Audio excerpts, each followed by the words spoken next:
When you lose the thing that made you feel valuable, the silence afterward is deafening, and nobody prepares you for that part. Hi, my name is Brian.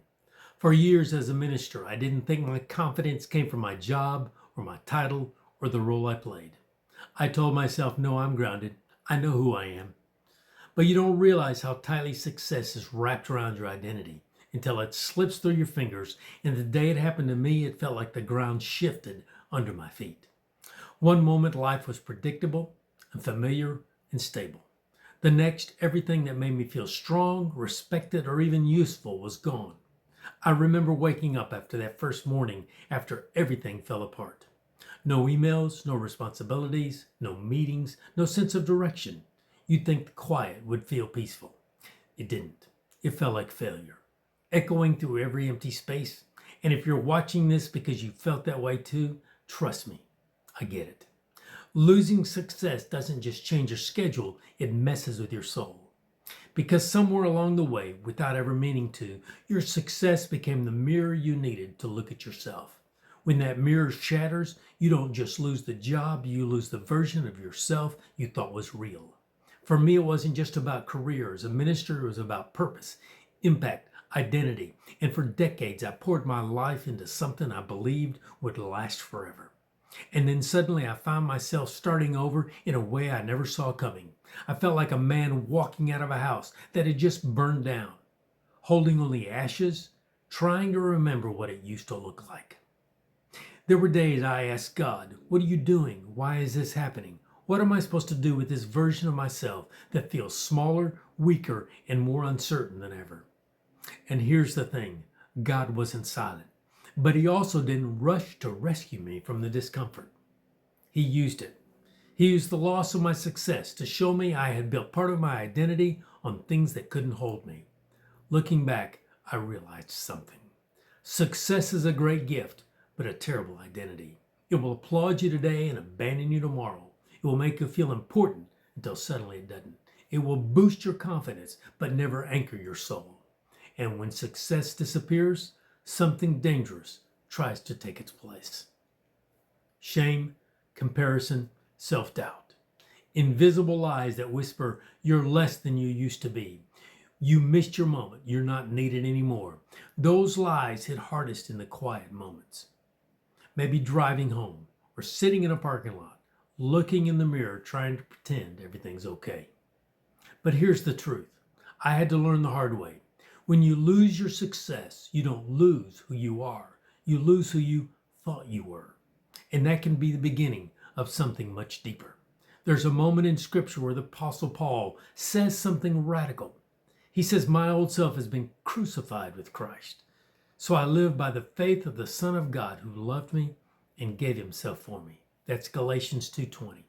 That verse hit me hard because Paul isn't just talking about sin or bad habits. He's also talking about identity. He's saying the version of me that depended on performance is dead. The version of me that needed success to feel worthy is dead. My identity now comes from the one who doesn't change. And I realized maybe that was the whole point. Maybe God let the identity built on success fall so he could rebuild the identity built on truth. But let me be honest, that rebuilding doesn't start with motivation. It starts with grief.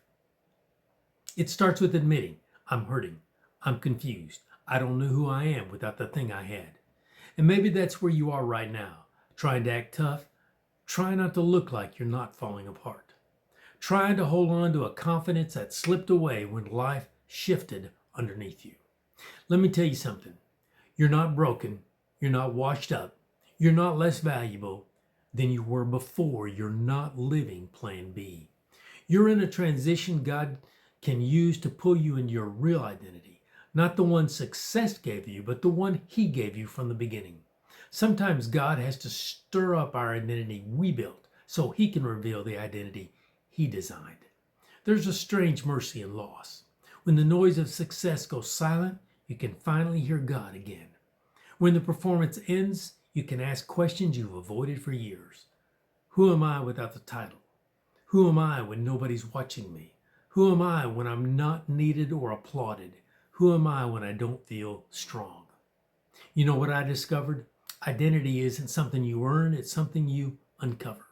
Identity isn't something you achieve, it's something you receive. It's built when God whispers. And the whisper is usually something like this: you're still mine, you're still chosen, you're still called, and you still matter. Losing success doesn't disqualify you. In many ways, it qualifies you. Because the men who survive are the men that God uses to carry forward purpose. You don't need your old success. And if something inside you is waking up as I'm saying this, that's not motivation. That's identity coming back to life. You're not done. You're not average. You're not behind schedule. You're in the exact place where God can do his best work. If this resonates with you, take a moment and breathe. You're seen, and this part of your story matters more than you realize. If you want to keep walking this journey with me, click subscribe so you don't miss the next part of this playlist. We're going deeper into identity, purpose, transition, and rebuilding from the inside out. And if you want to take this a little bit further, I put a link below to my main coaching site on passion.io. It's where I help men step into identity and purpose with clarity and direction, especially in seasons like this. You're not rebuilding alone, you're rising. And the man you're becoming on the other side of this will be stronger, clearer, and more anchored than the man who walked into it. Your identity didn't disappear, you're being rediscovered. And this right now is the turning point. You're not who you lost, you're who God is forming, and this is just the beginning.